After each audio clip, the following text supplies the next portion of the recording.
الحمد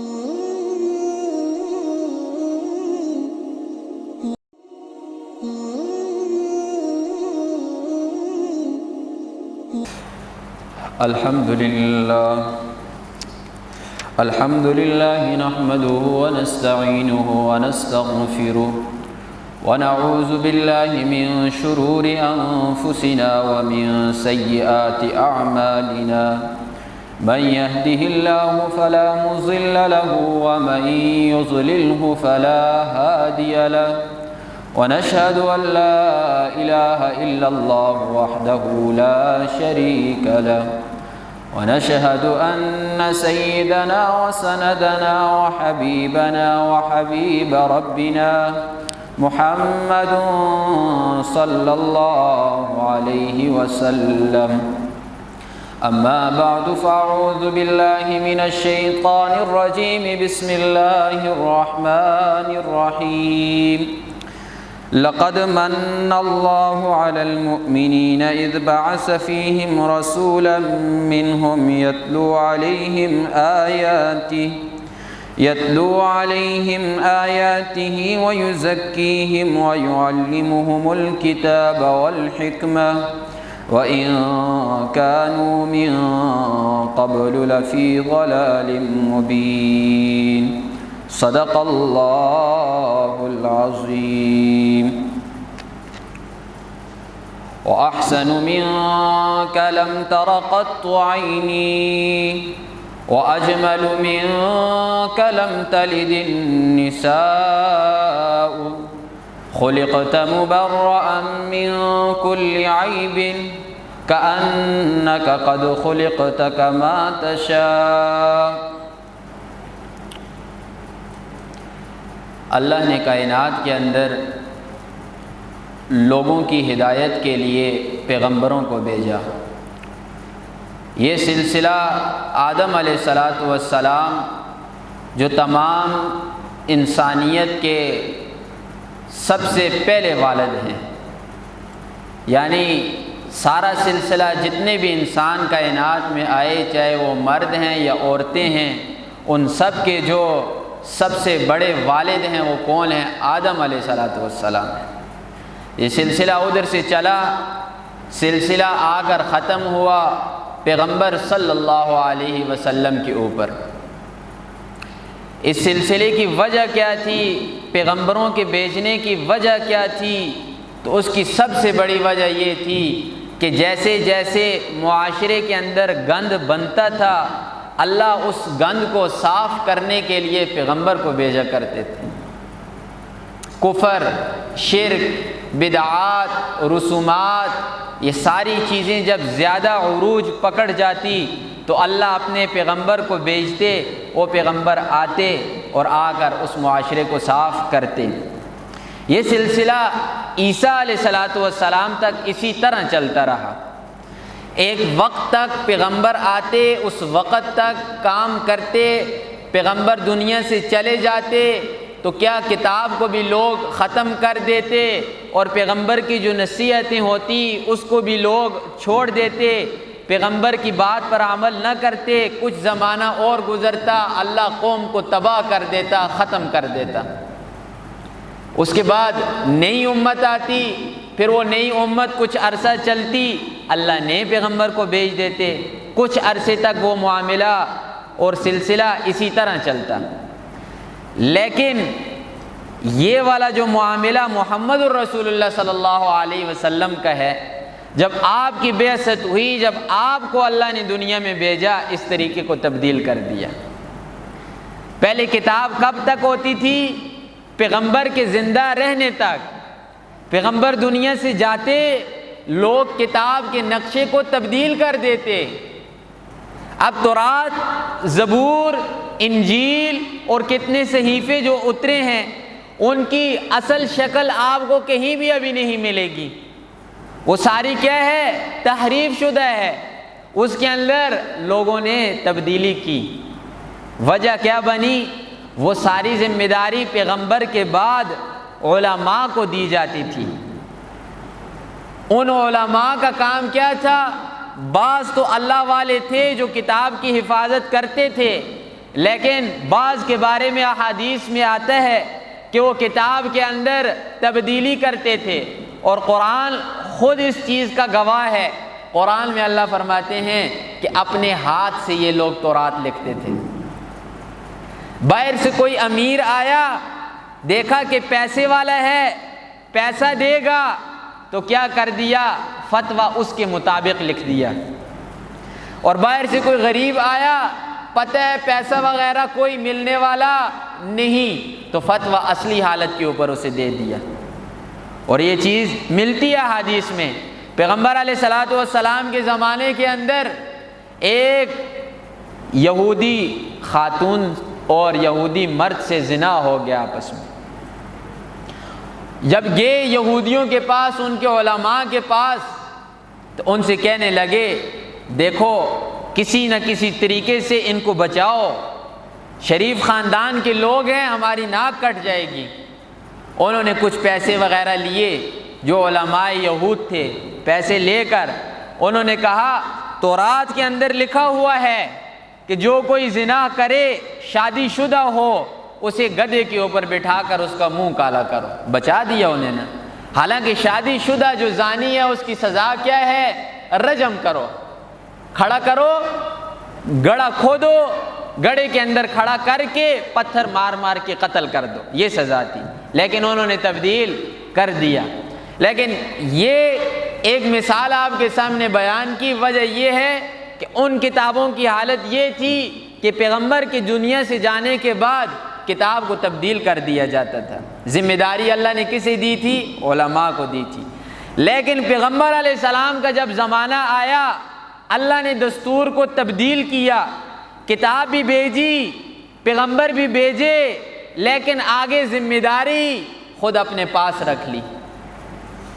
فرمایا کہ یہ ذمہ داری ہماری ہے، انا نحن نزلنا القرآن وانا لہ لحافظون، میں اللہ ہی ہوں جس نے اس قرآن کو اتارا، اور میں اللہ ہی اس کی حفاظت کروں گا۔ اور اس قرآن کی حفاظت کا ذمہ اللہ نے خود لے لیا۔ وجہ کیا تھی لینے کی؟ کہ پیغمبر صلی اللہ علیہ وسلم کا دین چلنا ہے اب قیامت تک۔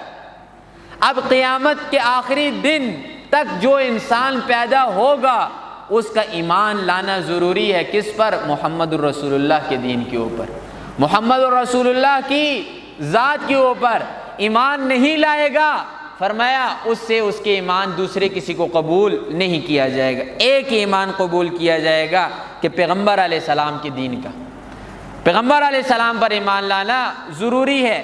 یہ وجہ تھی جس کی وجہ سے اللہ نے ذمہ داری خود لے لی، علماء کے ہاتھ میں نہیں دی، کسی اور کے ہاتھ میں نہیں دی۔ اللہ نے فرمایا میں خود اسے لوں گا۔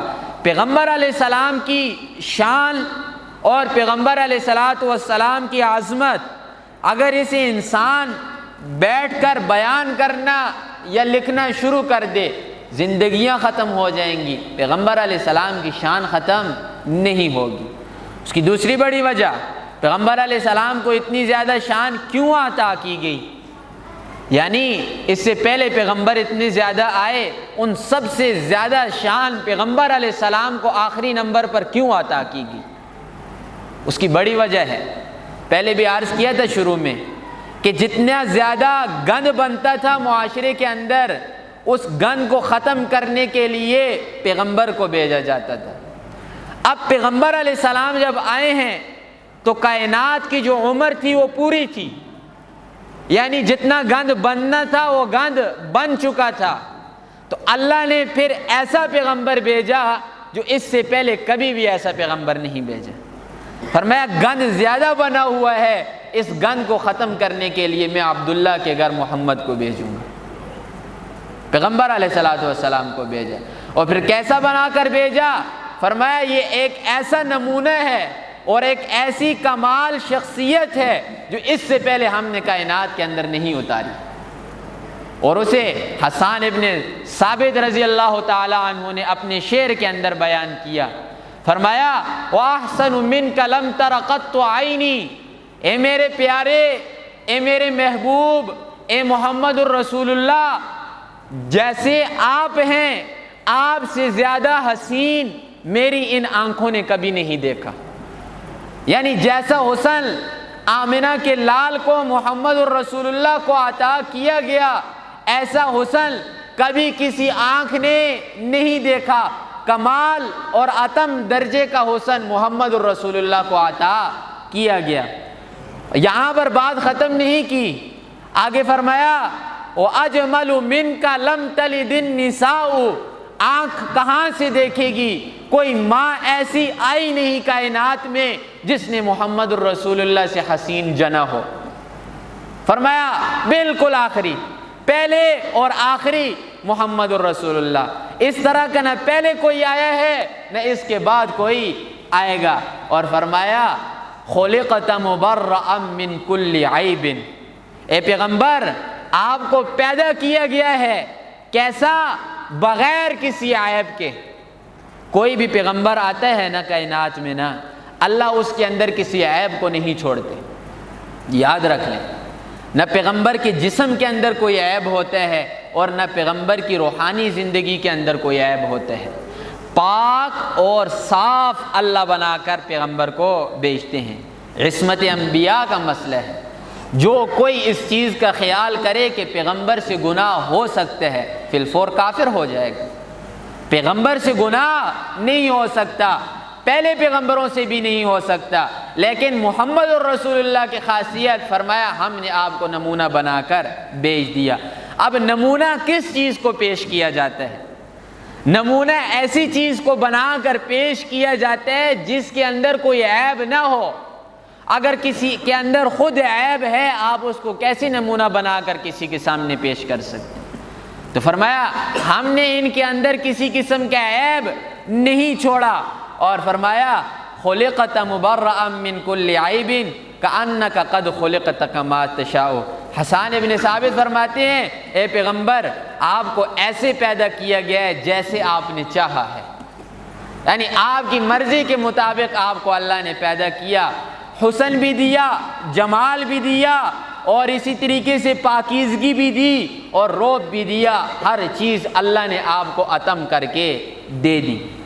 یہ پیغمبر علیہ الصلوۃ والسلام کی شان ہے، یہ بیان کریں کبھی ختم نہیں ہوگی۔ لیکن اب سوچنا یہ ہے کہ پیغمبر علیہ السلام کی بعثت ہوئی ہے، وجہ کیا ہے؟ یعنی پیغمبر علیہ السلام کو اتنی شان، اتنی عظمت اور اتنا کمال دے کر دنیا کے اندر کیوں بھیجا گیا؟ اور ہم مسلمانوں کا فرض کیا ہے؟ ہمارا نبی کے ساتھ رشتہ کیا ہے؟ اور یاد رکھیں اس رشتے کو بھی قرآن نے خود بیان کیا ہے۔ قرآن میں اللہ نے فرمایا النبی اولیٰ بالمؤمنین من انفسہم وازواجہ امہاتہم۔ اے لوگو، یہ جو پیغمبر ہم نے آپ کی طرف بھیجا ہے یہ تم تمام کے تمام مومنین کی جانوں سے زیادہ افضل ہے۔ یہ تمام کے تمام مومنین کی جانوں کو ایک طرف رکھا جائے، پیغمبر کو ایک طرف رکھا جائے، یہ پیغمبر اعلیٰ اور عرفہ ہے، تمام کائنات سے عرفہ ہے، تمام کائنات سے اعلیٰ ہے۔ اور پھر آگے فرمایا وَأَزْوَاجُهُ أُمَّهَاتُهُمْ، پیغمبر کی جو بیویاں ہیں ان امت والوں کی مائیں ہیں۔ اور فرمایا کہ تمہیں اپنی جان سے زیادہ، یعنی تم انسان کو دنیا کے اندر سب سے زیادہ عزیز اپنی جان ہے۔ اپنی جان سے زیادہ نہ کوئی رشتہ محبوب انسان کو ہوتا ہے اور نہ ہی کوئی انسان کو محبوب ہوتا ہے۔ تو فرمایا سب سے قریبی اور سب سے زیادہ تمہارے قریب کیا ہے؟ تمہاری جان ہے۔ اللہ فرماتے ہیں اس جان سے بھی زیادہ قریب تمہیں تمہارا رسول ہونا چاہیے۔ اگر رسول کی محبت تمہارے سینوں کے اندر نہیں ہوگی تو مومن ہی نہیں ہوگے، تمہارا ایمان ہی کامل نہیں ہوگا۔ فرمایا رسول کی محبت تم نے اپنے سینوں میں بٹھانی ہے۔ اللہ نے حکم دیا کہ اپنی جانوں سے زیادہ، جتنی اپنی جان کے ساتھ محبت کرتے ہو اس سے زیادہ محبت تم نے اپنے رسول کے ساتھ کرنی ہے۔ اگر کر لی پھر تو جنت میں داخل ہو سکتے ہو، اگر رسول کے ساتھ محبت نہ کی تو پھر کیسے جنت میں جاؤ گے؟ تو اللہ فرماتے ہیں قل ان کنتم تحبون اللہ فاتبعونی، لوگو مجھ اللہ سے اگر محبت کرنا چاہتے ہو تو پہلے میرے رسول کے ساتھ محبت کرو گے۔ اللہ تک پہنچنے کے لیے سب سے پہلی سیڑھی محمد الرسول اللہ ہے۔ اگر محمد الرسول اللہ پر ایمان ہوگا تو اللہ تک پہنچیں گے، اللہ کے محبوب بنیں گے۔ اگر محمد الرسول اللہ پر ایمان نہیں لائیں گے تو اللہ تک نہیں پہنچ سکتے۔ اور آگے بڑھ کر کہ اگر جنت تک پہنچنا ہے تو محمد الرسول اللہ کے دین کو اپنانا پڑے گا۔ اگر محمد الرسول اللہ کے دین سے اتریں گے تو جنت تک کبھی بھی نہیں پہنچ سکیں گے۔ اور پیغمبر علیہ السلام نے اور ارشاد فرمایا لا یؤمن احدکم، تم میں سے کوئی مومن نہیں ہو سکتا یہاں تک کہ وہ مجھ محمد کے ساتھ تمام کے تمام لوگوں سے زیادہ محبت نہ کرے۔ اور آگے ارشاد فرمایا والد سے زیادہ، بیٹوں سے زیادہ، اور تمام کی تمام کائنات کے انسانوں سے زیادہ محبت اگر مجھ محمد سے نہیں کرے گا تو یہ جنت کے اندر بھی داخل نہیں ہوگا اور یہ مومن بھی نہیں ہو سکتا۔ اچھا، محبت تو کرنی ہے، ہر ایک انسان کا دعویٰ ہوتا ہے کہ مجھے رسول صلی اللہ علیہ وسلم کے ساتھ عشق بھی ہے اور محبت بھی ہے۔ اب اس محبت کا اندازہ کیسے لگایا جائے گا، کیسے پرکھا جائے گا کہ آیا واقعی طور پر محمد الرسول اللہ سے محبت کرنے والا ہے یا صرف اور صرف زبانی دعویٰ کر رہا ہے؟ تو وہ کیسے پتہ چلے گا؟ رسول اللہ کی باتوں کو ماننے کے ساتھ پتہ چلے گا۔ آیا جو رسول اللہ صلی اللہ علیہ وسلم نے دین دیا ہے اور جو حکم دیا ہے، آیا ان احکام کے اوپر، ان باتوں کے اوپر عمل کر رہا ہے یا صرف اور صرف زبان سے دعویٰ کر رہا ہے؟ انسان کو جس کے ساتھ محبت ہوتی ہے نا، اس کی چھوٹی چھوٹی چیز کا خیال رکھنا پڑتا ہے انسان کو۔ معمولی بات نہیں کہ زبان سے دعویٰ کر دیا کہ ہم محمد الرسول اللہ کے ساتھ محبت کرنے والے ہیں، اور دین کی بات آتی ہے تو رسول اللہ صلی اللہ علیہ وسلم پھر بھول جاتے ہیں۔ اور رسول اللہ صلی اللہ علیہ وسلم کی زندگی کو اٹھا کر دیکھیں، کون سا ایسا دن گزرا کہ رسول اللہ صلی اللہ علیہ وسلم مسجد نماز کے لیے نہ آئے ہوں؟ کوئی ایسا دن گزرا ہے؟ یعنی آخری جو وقت تھا نا، وہ بھی کس کے اوپر تھا؟ بستر کے اوپر تھا، لیکن پھر بھی کیا جاتے تھے نماز کے لیے۔ جب آخری ضعف آ گیا، اب محمد رسول اللہ صلی اللہ علیہ وسلم کی رحلت کا وقت ہے، ایک دن پہلے عشاء کی نماز کا وقت ہے، وقت ہو گیا، پیغمبر علیہ السلام بے ہوشی کی حالت میں ہیں، اپنے بسترے کے اوپر پڑے ہوئے ہیں۔ تھوڑی دیر بعد، یعنی آدھا گھنٹے بعد افاقہ ہوا، آنکھ کھولی تو پوچھا نماز پڑھ لی کہ نہیں پڑھی؟ فرمایا اللہ کے رسول آپ کے انتظار میں مسجد میں بیٹھے ہوئے ہیں، نماز نہیں پڑھی۔ بیٹھے بستر کے اوپر، پھر لیٹ گئے، پھر بے ہوشی طاری ہو گئی۔ تھوڑا سا وقت گزرا، ایک صحابی پھر آتے ہیں، دیکھتے ہیں کہ رسول صلی اللہ علیہ وسلم کو افاقہ ہو گیا، یعنی ہوش آ گئی۔ فرمایا نماز پڑھی کہ نہیں پڑھی؟ فرمایا اللہ کے رسول نماز نہیں پڑھی، ابھی تک بستر کے اوپر ہیں، آپ کا انتظار کر رہے ہیں۔ صحابہ بیٹھے ہوئے ہیں، آپ کا انتظار کر رہے ہیں، 2-3 گھنٹے گزر چکے۔ پھر رسول صلی اللہ علیہ وسلم اٹھے اور اٹھ کر بیٹھے، وضو کے لیے کوشش کی، لیکن پھر کیا ہو گیا؟ پھر اوپر غشی طاری ہوئی۔ پھر رسول صلی اللہ علیہ وسلم نے حکم دیا کہ کیا کرو، میں نہیں آ سکتا، تم نماز ابو بکر کو کہو کہ مصلی کے اوپر آگے ہو اور نماز پڑھا دے۔ یہ محمد الرسول اللہ کی کون سے دن کی حالت ہے؟ دنیا سے جانے سے ایک دن پہلے کی حالت، یعنی جب جا رہے تھے دنیا سے تو اس سے ایک دن پہلے یہ حالت تھی کہ نماز نہیں چھوڑی، اور صحابہ بھی دیکھ رہے ہیں۔ تو ہم اپنی حالت دیکھیں کہ ایک طرف پر ہمارا دعویٰ ہے کہ ہم محمد الرسول اللہ کے ماننے والے ہیں، ہمارا محمد الرسول اللہ کے ساتھ عشق ہے، ہم محمد الرسول اللہ کی عشق اور محبت کے دعوے دار ہیں۔ آیا کل محمد الرسول اللہ کے سامنے جب حوض کوثر کے اوپر یا میدان محشر کے اندر جب منہ لگائیں گے، اپنا چہرہ دکھائیں گے، ہماری کیا حالت ہوگی؟ ہم منہ دکھا سکیں گے؟ ایک ایک مہینہ ہفتہ ہم مسجد کو نہیں آتے، اور پیغمبر علیہ السلام کا ارشاد ہے اول ما یحاسب بہ العبد یوم القیامت الصلاۃ، کہ سب سے پہلے جو سوال ہوگا لوگوں قبر کے اندر اور قیامت والے دن، وہ کس کے بارے میں ہوگا؟ نماز کے بارے میں ہوگا۔ اور آگے پیغمبر علیہ السلام نے فرمایا اگر یہ نماز تمہاری پوری نکل آئی نا تو تمہارے تمام کے تمام اعمال درست ہو جائیں گے، برابر ہو جائیں گے، اللہ انہیں پورا کر دے گا۔ اگر نماز کے اندر کمی نکل آئی تو تمہارے دوسرے اعمال کے اندر بھی کمی نکل آئے گی۔ یہ کیا چیز ہے؟ ایک نماز کی مثال آپ کو دی۔ پھر دوسری چیز لباس، چہرہ محمد الرسول اللہ صلی اللہ علیہ وسلم کی طرح۔ اب یہ جھوٹا وعدہ ہے کہ نہیں؟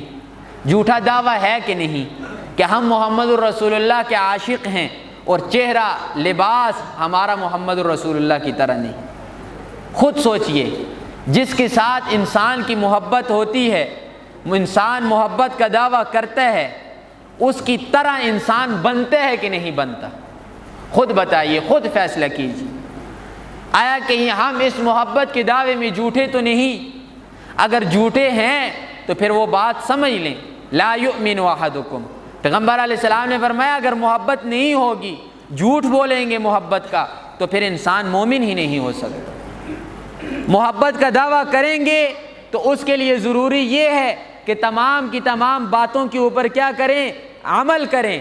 اگر محبت نہیں ہے پھر ایمان ہی نہیں ہے۔ دونوں کام بہت ضروری ہیں۔ دعوی محبت بھی ضروری ہے، اور پھر دعوی محبت کے بعد اسے اپنانا بھی کیا ہے؟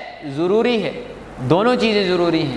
اگر ایک بھی رہ گئی تو پھر بچ نہیں سکتے۔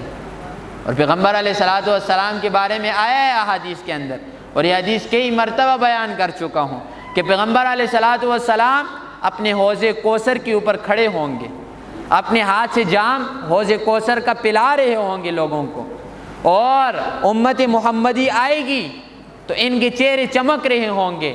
اللہ نے ایک خصوصیت اس امت محمدی کو دی ہے کہ ان کے اعضائے وضو چمکیں گے قیامت والے دن، منہ چمک رہا ہوگا، ہاتھ چمک رہے ہوں گے، یہ سارے اعضاء چمکیں گے۔ تو پیغمبر علیہ السلام دور سے آواز دیں گے کہ انہیں آنے دو، فرشتے روک لیں گے، فرشتے کہیں گے کہ نہیں، آپ کو نہیں جانے کی اجازت۔ پیغمبر علیہ السلام فرمائیں گے کیوں نہیں آنے دیتے؟ ان کے چہرے چمک رہے ہیں، میرے امتی ہیں، انہیں آنے دو۔ فرشتے کہیں گے اللہ کے رسول آپ کو نہیں پتہ، آپ کے علم میں نہیں یہ بات کہ آپ کے دنیا سے جانے کے بعد انہوں نے آپ کے دین کا نقشہ بگاڑا ہے، آپ کے دین کا نقشہ بگاڑا ہے، طرح طرح کی رسومات دین کے اندر داخل انہوں نے کی ہیں، طرح طرح کی بدعات انہوں نے اپنے دین کے اندر داخل کی ہیں۔ پہلے بھی عرض کیا تھا کہ 100 کبیرہ گناہ، 100 کبیرہ گناہ ایک طرف پر رکھیں اور ایک بدعت کو ایک طرف پر رکھیں، 100 کبیرہ گناہوں کا وبال زیادہ ہے بنسبت ایک بدعت کی۔